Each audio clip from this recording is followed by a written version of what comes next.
Apektado na rin daw ng matinding init ang presyo ng manok. Price check tayo sa Blumentritt Market sa Maynila. Bago kayo mag-add to cart, sa unang balita live ni Bam Alegre. Bam. Igan, good morning. Dahil tumataas na raw yung heat index ng mga nakaraang araw, apektado na rin daw yung supply ng mga manok. Tulad na nakikita niyo sa ating likuran. Kaya wag na raw daw magtaka kung tumaas daw ang presyo ng bilihing manok sa mga pamilihan. Humina ang paninda ng manok ni Lea Arsobal sa Blumentritt Market sa Maynila. Mataas kasi ngayon ang kuha niya sa supplier dahil apektado raw ng matinding init ang mga manok sa mga poultry farm. Sobrang init daw po ng panahon. Hindi makalaki ng ayos ang manok. Yung mga mamimili niyo po, ano? Wala, laban lang. Laban lang, yan na yan eh. Kailangang harapin. Kaya kung gaano kataas ang heat index nitong mga nakaraang araw, nanlalamig naman ang hanap buhay ni Nita Bayani. Nagrereklamo raw ang mga suki, pero ano nga ba raw ang magagawa niya? Namumuhunan lang din siya. Medyo matumal po kasi mataas nga po yung presyo ngayon ng manok. Sobra pong taas kaya hindi masyado kaming mabili. Ngayon ang whole chicken 195 pesos na, dating 180 pesos yan. Wings 220 pesos ngayon, kada kilo 190 lang dati. Ang ulo ng manok 60 pesos na mula 40 pesos. 170 pesos sa Adidas o paa ng manok, dating 150 pesos.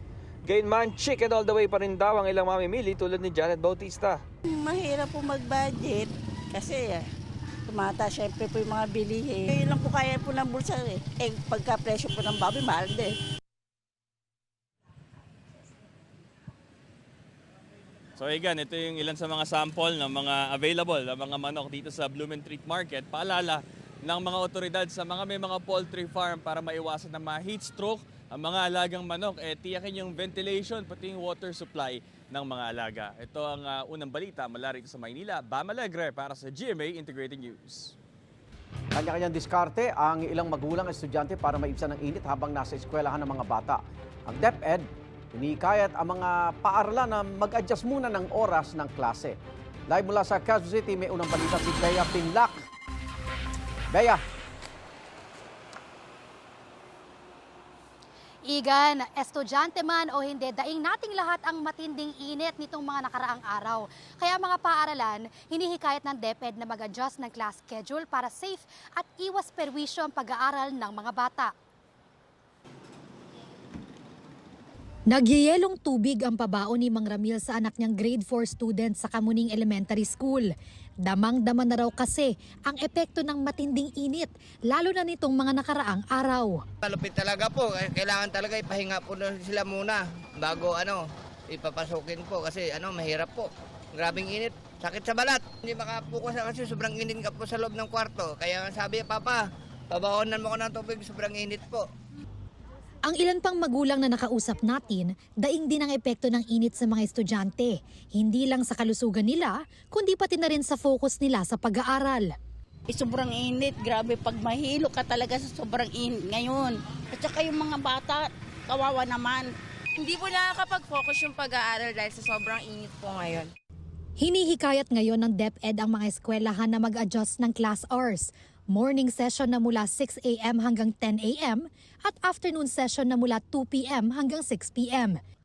Oras naman para sa asynchronous learning ang 10 a.m. hanggang 2 p.m. Dagdag pa ng DepEd, kapag umabot na ng 42 degrees Celsius ang heat index o kaya ipag-utos ng LGU, pwede nang mag-transition sa remote o asynchronous learning ang mga eskwelahan. Pangamba lang ng ilang magulang, baka makaapekto naman ang remote learning sa mga mag-aaral. Mahirap po ma'am talaga pag nasa bahay, di rin po makapag-focus ng pag-aaral ma'am. Iba talaga yung pumapasok sila sa loob ng school po. Pag nasa bahay din po dahil sa sobrang init, di rin po talaga makapag-focus po talaga. Pag sa bahay kasi, mahirapan mga bata matuto. Dahil ang gagawin ng mga bata yan, tutok sa mga gadget ng mga magulang. Sa bahay kasi hindi sila tutok. Mga sa school naman, tutok naman mga teacher.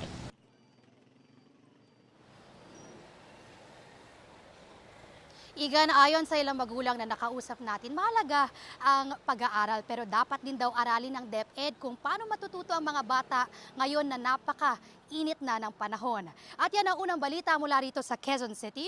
Bea Pinlac para sa GMA Integrated News.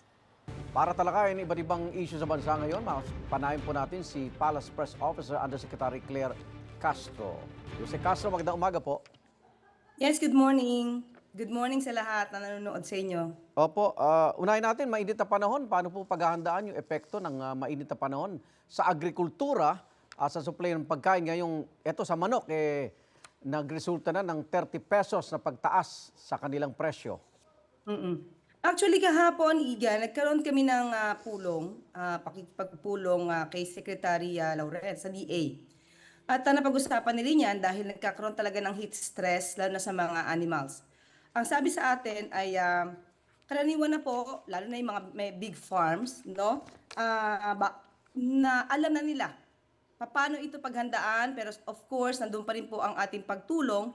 Pero po ang mga mayroong big farms, pero yung mga backyard farms ay alam na rin daw po kung paano ito mabibigyan ng remedyo kasi po nagkakaroon po daw ng heat stress sa mga animals. So magkakaroon po talaga kami ng mga information dissemination lalo na para mas malesen no kung ano man ang magiging epekto nito sa mga producers, sa mga may-ari ng farms. Sa palengke po, yung pagtaas ng presyo ng mga bilihin, meron din pong intervention dito ang ating DA? Yes, actually kahapon, especially sa pork, kinakausap ng DA ang mga pork producers, kaya po magkakaroon po talaga ng pagbaba ng presyo rito. Opo. Lipat tayo sa impeachment. Medyo sabi ng ibang constitutional member ng CONCOM, may unreasonable, delayed na po. Ano pong reaksyon ng palasyo rito? Pakiulit nga po sa Sir Igan, hindi po dumating sa Sabi po ng ilang mga constitutional framers natin, mga gumawa ng saligang batas, yung July na schedule ng Senado, unreasonable, delayed na po. Sa panig po ng executive, makikialam ba kayo dito o meron ba kayong nararamdaman din na masyado matagal kung sa July sisimula ng impeachment trial ni Vice President Sara Duterte? Actually, Iga, hindi talaga namin napag-uusapan sa mga ilang araw ko na nakakasama ang Presidente, ang Pangulo sa mga meetings. Hindi po namin napag-uusapan yan. Mas napag-uusapan po namin yung mga agarang pagtatrabaho at agarang solusyon sa ibang mga problema. Hindi po kami makikialam. Ang Pangulo po, ang Executive Department ay hindi po makikialam kung ano po ang magiging trabaho po ng Senado. Okay. Dito naman po sa EDSA Rehabilitation, Yusek, meron bang mga huling utos ang Pangulo? Dahil pwedeng maapektuhan maging mga empleyado sa gobyerno. Yung pong ating bus carousel po natin, tuloy-tuloy pa rin po yan. Mangyayari lang po ay ayusin kung paano ito hindi makakakos ng traffic. Pero tuloy-tuloy pa rin po yan. Hindi po yan ihihinto para sa ating mga commuters. Tuloy ba yung sinabi ni Ambassador Romualdez na planong pagpupulong o pagkikita ni Pangulong Bongbong Marcos at US President Donald Trump? Opo, they expressed their intention to pursue po a leaders meeting at appropriate time. Wala pa po tayong definite kung anong timeline, pero nandun pa rin po yung intention na ipagpatuloy po ito. At ano na po ang update o latest kay Secretary Jay Ruiz ng PCO? Kaugnay ng pag-divest po ng ilang mga kumpanya niya. Nagsalita na po siya tungkol sa kanya mga companies at sinabi nga niya po, ayon sa kanya, itong Digital 8 ay hindi naman daw po sa kanya at siya po ay authorized representative lamang po. So, yun lamang po yung pinakalita sa kanya. Maraming salamat, Palace Press Officer ng Secretary Claire Castro. Ingat po. Salamat, Igan. Iba't ibang sektor ng lipunan ang binisita ng ilang senatorial candidate sa pagpapatuloy ng kanilang kampanya para sa eleksyon 2025. May unang balita, si Salima Refran. Nakipagdialogo si Leody de Guzman sa mga residente ng Josefina, Zamboanga del Sur. Kasama niya si Luke Espiritu na tinalakay ang pagprotekta sa kalikasan laban sa pagmimina. Diniin ni Senador Bongo sa mga opisyal na protektahan ang taong bayan. Kahalagahan ng papel ng barangay officials ang binigyang pansin ni Amy Marcos. Habang suporta at proteksyon naman sa kanila ang sinulong ni Manny Pacquiao. Paglilingkod na may integridad ang diniin ni Ariel Quirubin sa pagbisita sa Maynila. Pagtulong sa mga magsasaka at mangingisda ang pinangako ni Tito Soto sa Capiz. Nagpaalala si Senador Francis Tolentino na huwag maniwala sa fake news. Benepisyo para sa barangay workers ang sinulong ni Camille Villar sa Cebu City. Habang pag-alis naman sa VAT sa kuryente ang tinalakay ni Benhur Abalos. Suporta sa vendors at maliliit na negosyo ang pinangako ni Bam Aquino sa Pangasinan. Pagprotekta sa maliliit na mangingisda ang sinulong ni Ronel Arambulo sa Iloilo. Dagdag pondo sa mga paaralan ang binahagi ni Franz Castro sa pag-iikot sa Aklan. Pagsuporta sa women empowerment ang inihayag ni Senadora Pia Cayetano sa Cavite. Patuloy naming sinusundan ang kampanya ng mga tumatakbong senador sa eleksyon 2025. Ito ang unang balita sa Lima Refran para sa GMA Integrated News. Simula sa March 28, bawal na ang pamimigay ng ayuda alinsunod sa election guidelines. Hiling naman ng Department of Social Welfare and Development, bigyan daw sana ng exemption ang ayuda para sa Kapos ang Kita Program o AKAP. May unang balita si Sandra Aguinaldo. Ngayong panahon ng eleksyon, ipinagbabawal ng COMELEC ang pamamigay ng ayuda 45 araw bago ang eleksyon. Sa March 28 na ang simula niyan. Pero ang Department of Social Welfare and Development o DSWD humingi ng exemption sa COMELEC para makapamahagi ng mahigit 13 billion pesos na ayuda sa ilalim ng kontrobersyal na AKAP o ayuda para sa Kapos ang Kita Program. Naipasa na sa COMELEC ang guidelines para sa pamamahagi ng AKAP kaya gumulong na raw ang pag-aaral ng COMELEC Legal Department. Pangunahin daw na konsiderasyon ng COMELEC dapat hindi magamit sa kampanya ng mga politiko ang kaba ng bayan. Hindi dapat nagagamit ang pondo ng sambayanan, ang pondo ng pamahalaan para lamang sa pagpopromote ng kandidatura ng iilan. Dahil hindi naman po kanilang pondo yan, hindi naman po kanilang pera yan. Bawal ang distribution ng kahit na anong ayuda, kahit anong pangalan nito, 10 araw bago mag-eleksyon. Kaugnay naman sa paghahanda sa eleksyon, sinabi ni Garcia na nagtanong ang House Committee on Suffrage and Electoral Reform sa COMELEC kung ano na ang status ng pagkuha ng international certification ng COMELEC para sa automated election system na gagamitin sa eleksyon. Dapat daw kasi itong nakuha 3 buwan bago ang eleksyon alinsunod sa batas. Kailangan rin daw ideposito sa Bangko Sentral ng Pilipinas ang source code ng software nito. Tugon ng COMELEC, malapit nang makuha ang international certification at inaayos na ang pagdedeposito ng source code sa vault ng Central Bank. Paliwanag ng COMELEC, kinailangan kasi ng dagdag na panahon ang pagsusuri sa OVCS o Online Voting Counting System na gagamitin ng mga Pinoy voters sa ibang bansa. Ang issue na lang po, may mga in-adjust doon sa OVCS, lalo na yung dagdag na mga government-issued ID na pwedeng tanggapin. Bago basta mag-11, madedeposito natin lahat-lahat ng mga source code ng 3. Katwiran pa ni Garcia, kahit sa mga automated elections na nagdaan, hindi pa nakakakuha ng international certification 3 buwan bago mag-eleksyon. Noon nga raw 2022 elections, nakuha ito 3 araw na lang bago mag-eleksyon. Ito ang unang balita. Sandra Aguinaldo para sa GMA Integrated News. Bago simulan ang malawakang rehabilitasyon sa EDSA, may hiling ang ilang kababayan nating Persons with Disability o PWD. Sana raw ay isaalang-alang din ang kanilang kondisyon sa pagsasaayos sa mga bangketa at footbridge sa EDSA. May unang balita, si Oscar Oida. Tuwing bibiyahe gamit ang EDSA busway station sa Kamuning, hirap ang 61 anyos sa PWD na si Mang Romel. Makitid kasi ang mga bangketa at ang mga rampa, anya'y tila mema lang. Kasi matatarik, masikip, mga ganon. Parang ginawa lang para sundin lang yung ating BP 344. Kasamang ilang kapwa PWD at ilang grupo, binagtas si Mang Romel ang sidewalk sa lugar patungo sa busway para ipakita ang pinagdadaanan ng mga gaya nilang may kapansanan. Dapat ito makita ng ating mga nagpaplano ng ating mga katulad niyan, yung rampa, yung mga lalo sa pag-akyat papunta sa busway o doon sa carousel natin. Dapat unahin yung safety. Hirap silang umakyat sa footbridge na walang elevator.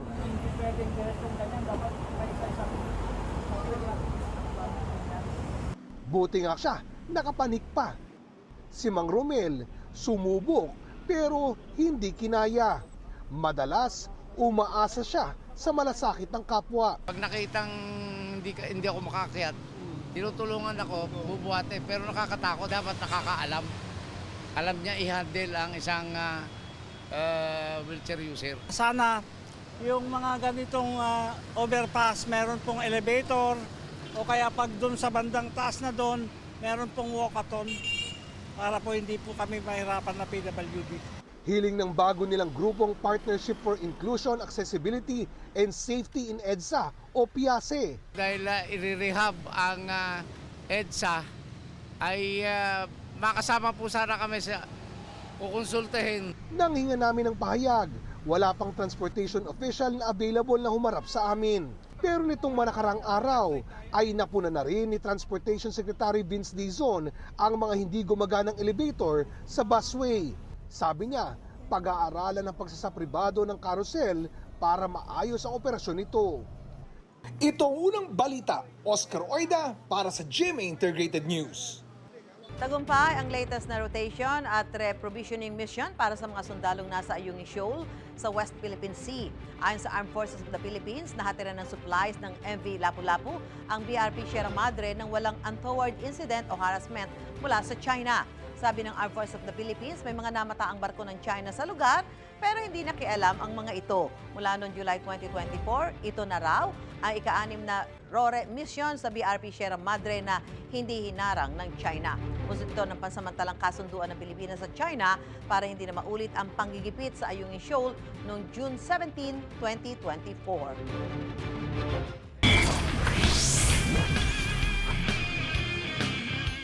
Bago achievement para kay basketball star LeBron James, siya ang kauna-unang NBA player na umabot sa 50,000 points sa kanyang karir.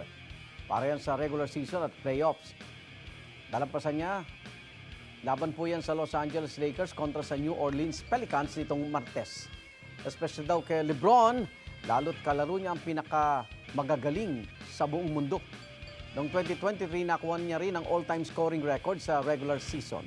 Sa edad na 40, nag-a-average pa rin siya ng 24.7 points sa kanyang 22nd season ngayon sa NBA.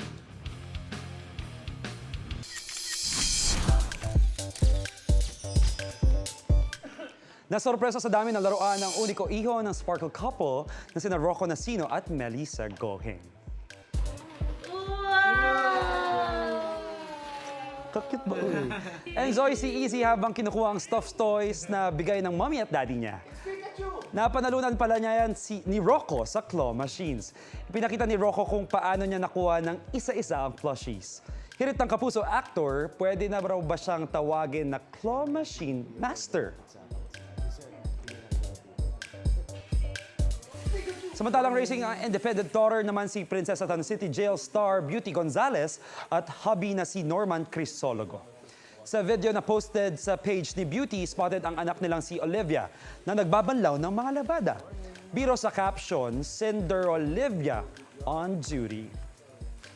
Kapuso, mauna ka sa mga balita. Panoorin ang unang balita sa unang hirit at iba pang award-winning newscast sa youtube.com/GMA News. I-click lang ang subscribe button. Sa mga kapuso abroad, maaari kaming masubaybayan sa GMA Pinoy TV at www.gmanews.tv.